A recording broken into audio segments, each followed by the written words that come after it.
Setelah pertama beli kamera, otak tuh langsung mikir lagi, kira-kira lensa apa ya yang cocok buat dipakai fotografi atau videografi setelah lensa kit? Rekomendasi dari gua lensa Canon 50 mm f1,8.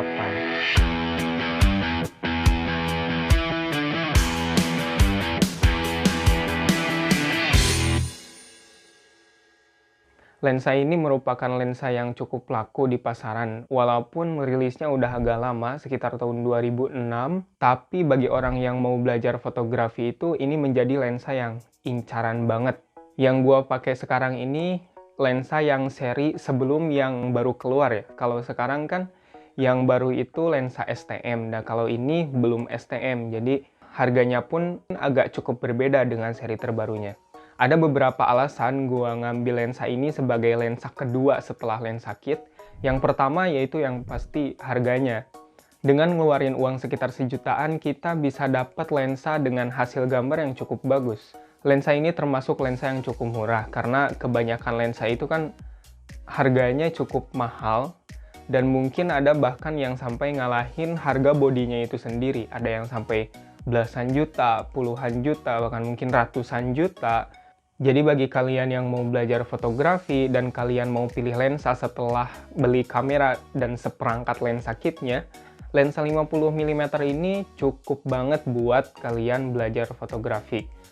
Jadi intinya lensa ini pas banget di dompet. Ya. Alasan kedua kenapa pilih lensa ini karena bobotnya ini yang sangat ringan. Dengan bobot sekitar 130 gram, lensa ini ringan banget buat dibawa kemana-mana. Kalian mau traveling, kalian mau hunting, atau kalian mau sekedar foto-foto buat acara kelas, atau sekedar foto-foto buat ngelatih fotografi. Ini sangat ringan dan mudah sekali dibawa kemana-mana. Walaupun build quality-nya terbuat dari plastik, tapi menurut gua pribadi yang baru pertama belajar foto-foto, ini nggak terlihat murahan sama sekali. Apalagi ini mereknya asli Canon. Meskipun build quality-nya terbuat dari plastik, tapi ya masih bisa diandalkan lah. Dengan bobot seringan itu, kita nggak perlu bawa tas berat-berat atau misalkan butuh ruang yang cukup luas buat nyimpen lensa ini. Kita cukup masukin ke hoodie atau masukin ke saku jaket kita, dan kita bisa langsung hunting foto-foto tanpa mikirin beratnya lensa yang dipakai. Ketika dipasang di kamera pun terlihat lebih ringkas, simple, dan gak ngabisin ruang tentunya. Alasan ketiga, hasil dari kamera ini cukup jernih, tajam, dan bisa diandalkan lah.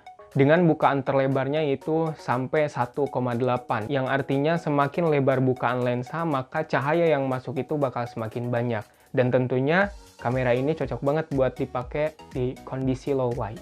Kelemahan dari lensa ini yang pertama, fokusnya itu masih seri lama, bukan seri baru. Kalau yang seri baru kan itu udah STM atau stepper motor, jadi si fokusnya itu nggak berisik. Tapi kalau yang seri yang dipakai ini, si fokusnya itu masih berisik. Kalau buat foto-foto ini masih bagus, dan fokusnya pun nggak terlalu lambat atau terlalu cepat, tergantung kameranya juga. Tapi kalau untuk video, ini fokusnya ganggu banget.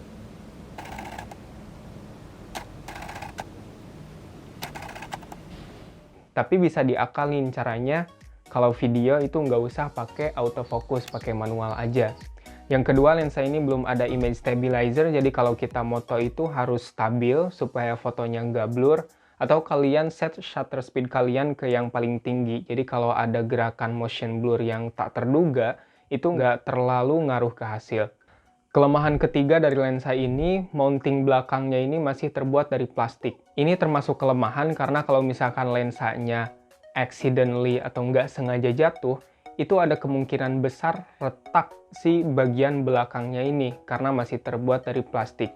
Kesimpulannya, lensa ini cocok buat kita-kita para pemula. Harganya murah, bobotnya ringan, dan hasilnya yang bisa diandalkan. Dan dengan kelemahannya yang menurut gua sendiri ini wajar banget di range harga lensa yang segitu. Dengan fokusnya belum STM, belum ada image stabilizer, dan mountingnya yang terbuat dari plastik. Kelemahan-kelemahan ini wajar ada di lensa yang harganya lebih murah daripada lensa yang lainnya.